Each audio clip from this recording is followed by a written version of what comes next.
I remember one time, this was in 1971, in Vrindavan. I wasn't a part of any religious movement. I didn't have a guru. I was just searching. By the power of destiny, by the power of grace, I was brought to the forest of Vrindavan. And there my heart was captured by every cow that gazed upon me with her sparkling eyes.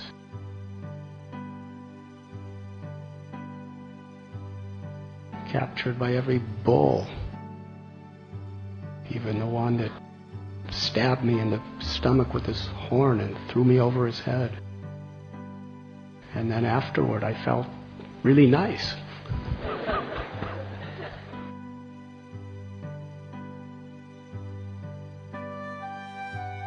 By every dancing peacock and their counterpart peahens. By the river Yamuna, by the Kadamba, Tamal, by banyan trees, champak trees, by the little girls dancing with baskets of cow dung on their head and smiling and saying to me, Radhe Radhe. And I didn't know what is Radhe Radhe. I thought it was Hindi for hello.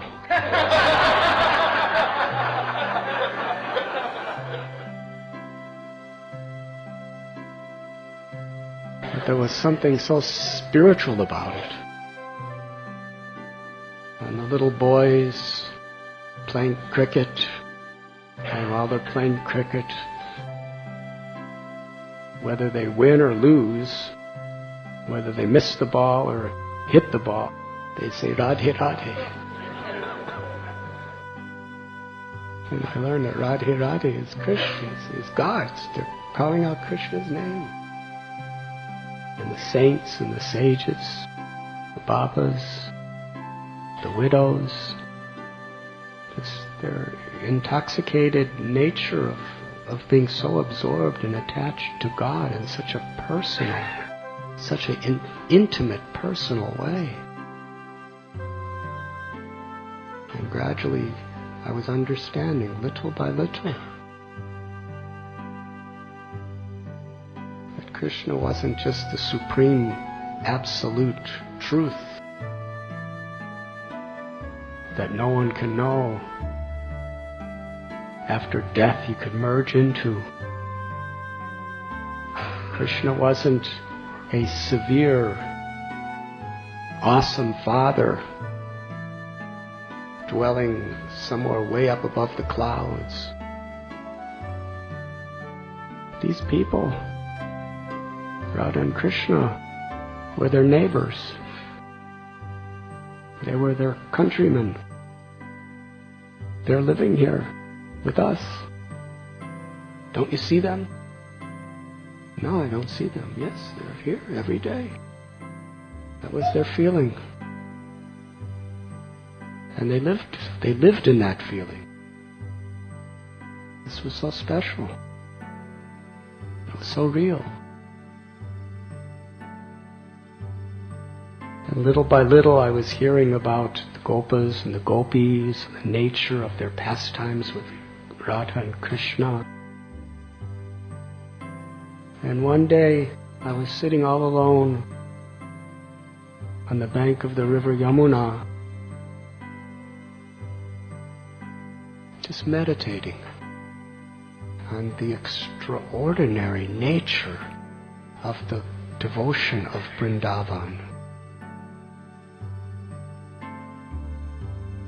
I was meditating on the nature of the love of the gopis and the gopas and Nanda and Yashoda, and such personal, intimate relationships they had with God.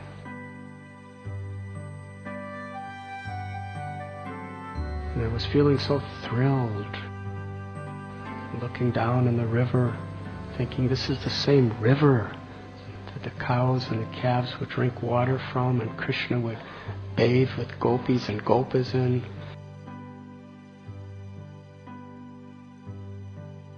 And while I was engrossed in these very sublime thoughts, I was thinking that I'm so very, very far away from my homeland of the Midwest in America.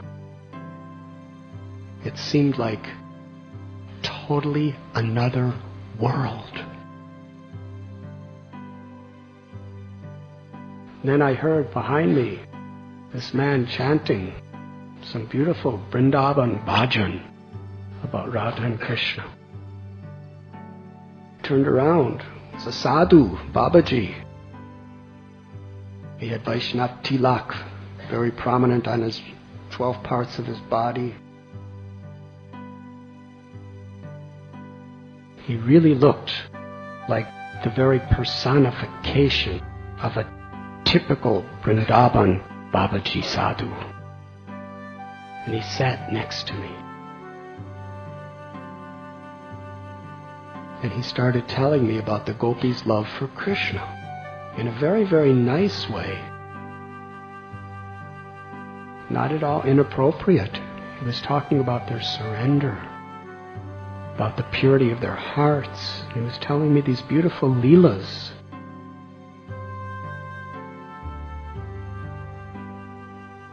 And I was feeling, I'm really in another world.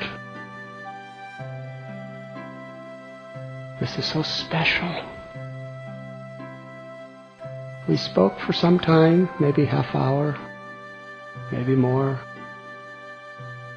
And then he said, I want to give you something that has immensely helped me in understanding the gopis' love with Krishna. And he gave me this tattered little piece of paper that was all folded up. And then he went away. And I opened it. I couldn't believe what was on that paper. It was the prayers of St. Francis of Assisi, where he says, "O my Lord, make me an instrument of your grace.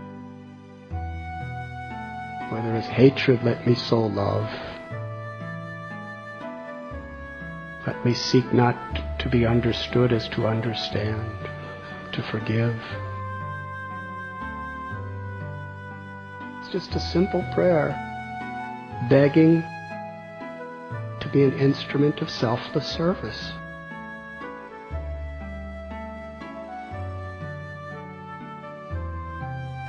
I remember how that affected me. That yes, the essence, the real essence of spirituality is selfless devotion, taking shelter of the divine grace of the Lord.